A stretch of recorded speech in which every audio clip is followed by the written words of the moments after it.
Hola, Om Swastiastu dan salam kebajikan untuk kita semua.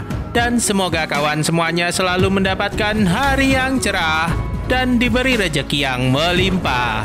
So, kali ini Mimin akan membawakan narasi film yang berjudul Thought Morphology Kung Fu yang bercerita tentang seorang pemuda culun bernama Aman yang ternyata adalah pewaris jurus kungfu katak emas yang dulunya adalah kungfu terkuat di dunia persilatan. Penasaran dengan kisah serunya? Yuk kita mulai intronya. Let's check it out!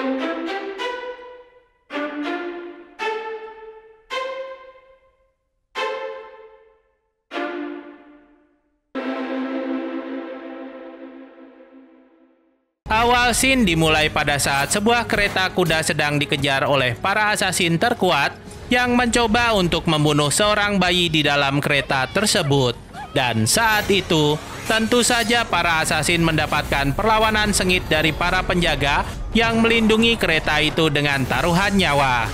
Namun naasnya, para penjaga itu pun akhirnya harus mati di tangan para asasin yang kungfunya lebih tinggi dari mereka. Dan ketika ibu si anak telah terbunuh oleh sang asasin, tiba-tiba datanglah Duguzong sang tetua lembah katak. Dan dalam pertarungan yang terjadi, tubuh Duguzong yang telah terluka akibat pertarungan sebelumnya akhirnya harus roboh akibat serangan dari musuh. Namun, di saat mereka akan menghabisi bayi incaran mereka, tiba-tiba Duguzong pun kembali bangkit dan menghabisi para asasin dengan jurus katak emas yang menguras seluruh energinya. Tidak menyia-nyiakan kesempatan, akhirnya bayi tersebut diselamatkan oleh Duguzong dengan menaruhnya di depan rumah seorang wanita tua yang akhirnya merawat sang bayi hingga dewasa. 18 tahun kemudian, dikisahkan bahwa Aman, sang bayi yang diselamatkan oleh Duguzong telah beranjak dewasa. Dan saat dia ingin menyelamatkan seorang wanita yang diganggu oleh gerombolan preman, dia malah dikeroyok oleh mereka karena tidak bisa kungfu.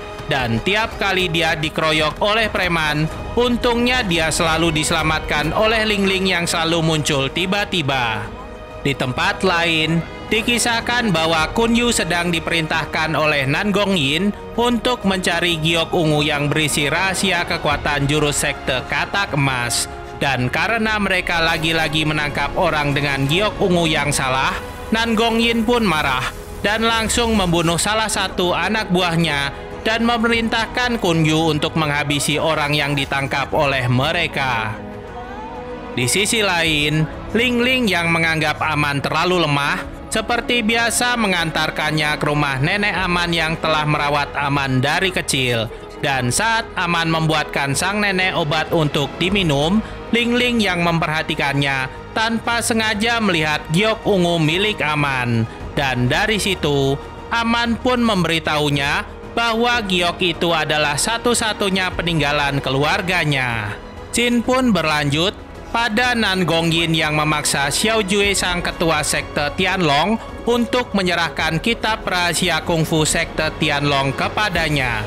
Dan karena Xiao Jue menolaknya, Nan Gong Yin pun menyerangnya dan kemudian berhasil melukai Xiao Jue dengan jurus tapak penyerap nyawa miliknya. Xiao Jue yang terdesak kemudian mengeluarkan jurus 1000 bayangannya untuk kabur melarikan diri. Dan melihat hal itu, Kun Yu pun mengejarnya sesuai dengan perintah Nan Gong Yin untuk mendapatkan kitab rahasia sekte Tianlong. Scene pun berlanjut pada Aman yang sedang mengajak Ling-Ling mencari tanaman obat di gunung dekat rumahnya. Dan secara tidak sengaja, mereka pun menemukan Xiao Jue yang tergeletak sekarat hampir kehabisan tenaga. Dan saat Aman menolong Xiao Jue, tanpa sengaja Xiao Jue melihat giok ungu milik Aman dan langsung mengetahui bahwa Aman adalah keturunan dari sekte katak emas. Kemudian, Xiao Jue pun bercerita kepada Aman bahwa 18 tahun yang lalu, sekte katak emas telah dihabisi oleh Nan Gong Yin untuk mendapatkan kitab rahasia sekte katak emas. Dan sekarang, Nan Gong Yin pun mengincar semua sekte besar di dunia persilatan untuk mendapatkan rahasia kungfu masing-masing sekte.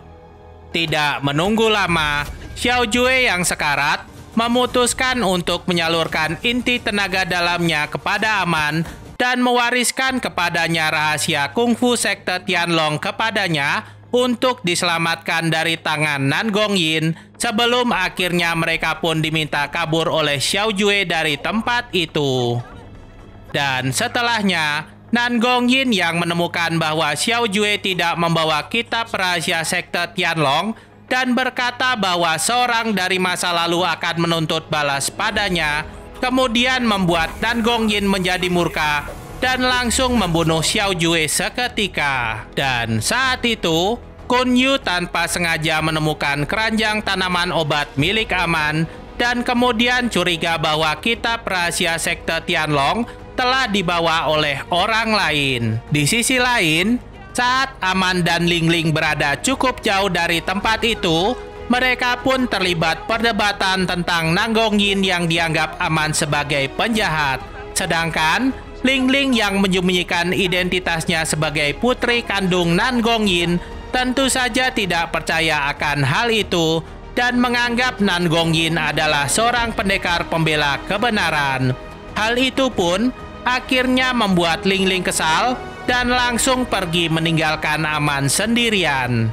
Scene pun berlanjut pada Nan Gongyin yang teringat akan perkataan Xiao Jue dan dia pun curiga bahwa yang dimaksud Xiao Jue adalah bayi yang dulu diselamatkan oleh Du Guzong, dan oleh sebab itu Nan Gongyin pun memerintahkan Kun Yu untuk secepatnya menangkap orang dengan kalong giok ungu yang menjadi simbol sekte katak emas. Di tempat lain, Aman yang telah menerima tenaga dalam dari Xiao Jue merasa sangat mengantuk, dan pada saat Aman tertidur, tanpa diduga gabungan tenaga dalam Xiao Jue dan giok ungunya bersatu dan membuat Aman tidak sadar berlatih jurus tapak katak emas sambil tidur berjalan.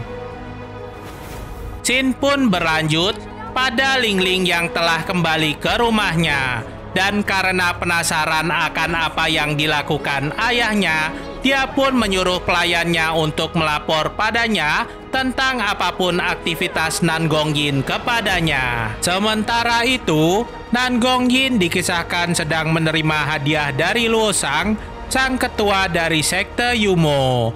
Di sana, Luo Shang dikisahkan memberikan kitab rahasia sektenya dengan harapan agar sekte Yumo tidak dibinasakan oleh Nan Gongyin. Melihat apa yang diberikan oleh Luo Shang, Nan Gongyin pun menjamu mereka dengan secangkir teh sebelum akhirnya Luo Shang pergi meninggalkan jamuan itu. Dan di tengah jalan, Luo Shang pun dicegat oleh Kun Yu yang diperintah Nan Gongyin untuk membunuhnya. Namun, saat akan melancarkan jurusnya, tiba-tiba racun dalam teh Luo Shang bereaksi dan membuatnya tidak bisa melancarkan kungfunya.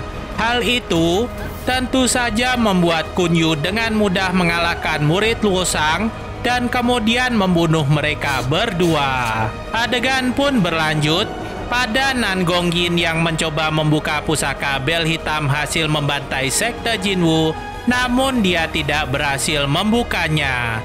Dan saat Kun Yu melapor bahwa dia telah menemukan rumah orang yang membantu Xiao Jue, tiba-tiba dia pun sangat terkejut melihat pusaka bel hitam berada di tangan Nan Gongyin. Di tempat lain, anak buah Nan Gongyin rupanya telah menemukan Aman dan langsung mencoba menyerang dirinya. Namun tanpa diduga, giok ungu Aman langsung bereaksi dan mengaktifkan kungfu katak emas yang langsung mengajar para anak buah Nan Gongyin sampai musnah tak bersisa. Dan pada saat Aman telah sampai di rumahnya, alangkah sedihnya dia saat menemukan neneknya yang telah terbunuh oleh para anak buah Nan Gongyin. Scene pun berpindah pada Kun Yu yang menemukan para anak buahnya telah tewas dengan bekas tapak 3 jari yang aneh. Dan kejadian itu pun dilaporkan pada Nan Gongyin yang kemudian benar-benar yakin bahwa keturunan sekte Katak Emas masih hidup dan harus ditangkapnya hidup-hidup. Sementara waktu, Aman yang sedang menguburkan neneknya kemudian memutuskan untuk menyembunyikan kitab rahasia kungfu sekte Tianlong di dalam tanah kuburan neneknya. Namun tak berapa lama, datanglah Kun Yu menyergap dan menghajar Aman hingga pingsan, lalu kemudian meringkusnya.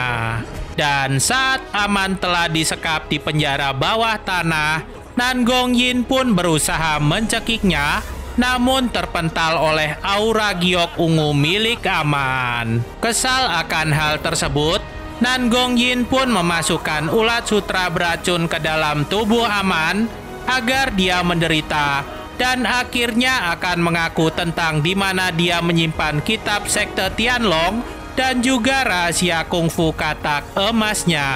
Scene pun berlanjut pada Ling Ling yang menerima laporan dari pelayannya bahwa Nan Gongyin telah menyandra seorang pemuda yang mengenakan kalung giok ungu. Dan hal itu pun membuat Ling Ling curiga dan bergegas ke penjara bawah tanah untuk membebaskan Aman yang telah disekap di sana. Dan setelah Ling Ling membebaskan Aman dan membawanya melewati hutan bambu, tiba-tiba racun ulat sutra bereaksi hingga Aman pun hampir menjadi es. Kemudian Ling Ling yang melihat hal itu memeluk Aman dengan erat agar badan Aman tetap hangat sampai matahari menjelang. Sejurus kemudian, rupanya jejak pelarian Aman dan Ling Ling telah tercium oleh Kun Yu dan anak buahnya yang mengejarnya hingga sampai di tepi jurang. Di sana, Aman pun tersadar bahwa Ling Ling adalah anak perempuan dari Nan Gongyin, dan dia pun mengira bahwa Ling Ling telah bersekongkol dengan ayahnya untuk mendapatkan ilmu kungfu Katak Emas yang dimilikinya. Dan kemudian pikiran Aman yang amat kalut kemudian membuat Aman hilang akal hingga dia pun akhirnya memutuskan untuk melompat ke jurang untuk mengakhiri hidupnya. Adegan pun berlanjut pada Nan Gongyin yang menyuruh Kun Yu untuk mencari mayat Aman di dasar jurang dan memastikan kematiannya. Dan Nan Gongyin juga berpesan pada Kun Yu untuk mengurung Ling Ling di kamarnya agar anak perempuannya tidak bisa kabur kembali. Sementara waktu di dasar jurang, Aman yang pingsan diceritakan telah masuk ke alam di dalam giok ungunya.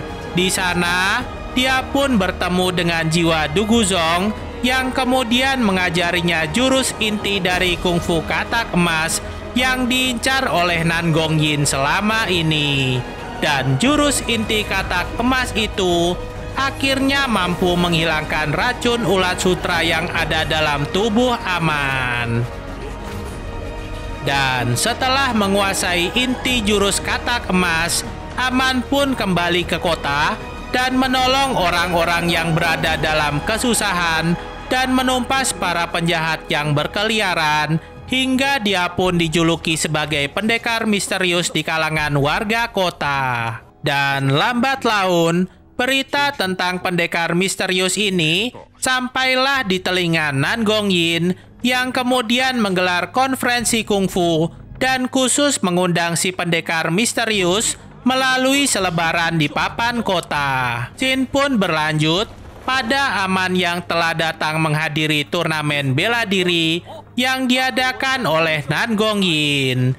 Di sana, dia pun membongkar kejahatan Nan Gongyin yang telah menghabisi para ketua sekte besar dan merampas kitab rahasia kungfu sekte tersebut. Dan omongan Aman itu tentu saja menjadi bahan tertawaan para pendekar di sana yang meminta Aman untuk membuktikan hal tersebut. Dan saat itu, tibalah Kun Yu yang bersaksi bahwa omongan Aman adalah benar dan mengatakan bahwa dia adalah satu-satunya dari sekte Jinwoo yang selamat dari pembantaian Nangongyi. Dan pusaka bel hitam yang dibawanya adalah buktinya yang hanya bisa diaktifkan oleh darah keturunan sekte Jinwoo saja. Mendengar hal itu, para pendekar yang berada di situ pun akhirnya percaya pada Aman. Namun naasnya, mereka satu persatu dihabisi oleh Nangongyin seketika. Dan akhirnya, pertarungan tenaga dalam pun terjadi antara Nangongyin melawan Aman dan Kunyu. Dan dalam adu tenaga dalam tersebut, tenaga mereka berdua rupanya masih belum cukup untuk menghadapi ilmu kungfu yang dimiliki Nangongyin, hingga Kunyu pun terpental dan mati seketika. Tak berhenti sampai di situ, Aman pun mengeluarkan jurus inti katak emasnya yang beradu sengit dengan jurus tapak pengisap nyawa milik Nangongyin.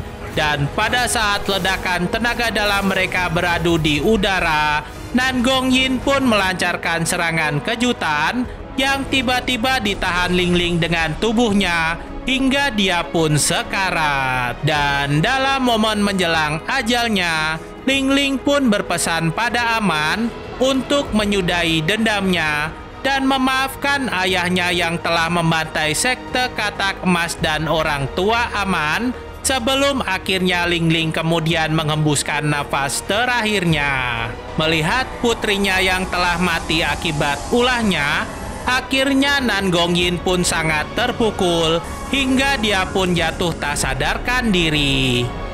Bertahun-tahun kemudian, Aman yang masih menyembunyikan identitasnya sebagai pendekar misterius tanpa sengaja bertemu dengan Nangongyin yang menjadi gila akibat kehilangan Lingling putri kesayangannya yang menjadi balasan telak bagi kejahatannya dahulu. Dan film pun Mimin nyatakan berakhir. So, bagaimana tanggapan sobat film tentang narasi barusan? Semoga bisa menghibur hati dan jiwa sobat film ya. Dan sebelum Mimin pamit, jangan lupa buat like, komen, dan subscribe agar Mimin terus semangat untuk upload video terbaru. Akhir kata dari Mimin, Om Swastiastu dan salam kebajikan.